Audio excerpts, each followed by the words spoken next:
What was your biggest shift in marketing recently? I think it's setting up a new measurement strategy with Google Analytics 4.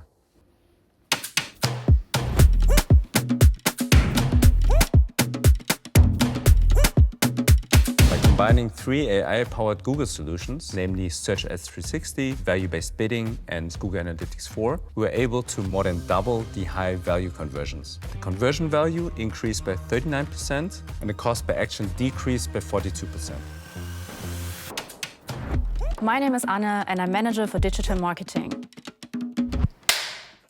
At Bayer Consumer Health, we have a wide range of different products like aspirin, Bepanthen, Iberogast. Some of them, like Iberogast for instance, do have a broad target audience of potential customers. We used to work with market research data and segmented our customers already, but we knew we would need more signals in order to reach only those customers with the highest purchase intent. There are so many reasons a user might be searching for stomach pain. Even those users we already segmented could just be interested in learning more about this topic. This meant a strategy shift for us. Less volume and more value-based bidding. Of course, at best, automated and AI-driven.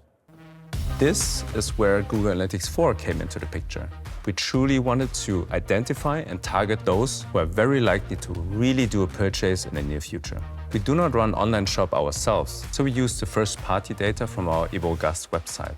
Our approach here was to define conversions by so-called soft conversions.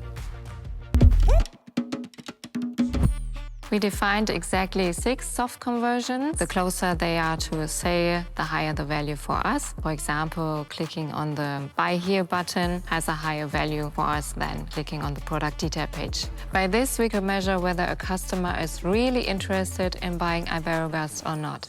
And here, for the very first time, we combined Google Analytics 4, Search Ads 360, and Value-Based Bidding. Compared to market research alone, it was a game changer for us. We were able to roll out much more effective marketing campaigns, and of course, privacy is important here. It's at the core of everything we do. This setup ticked all the boxes here. The migration process taught us that in the end, it's all about business value and driving performance.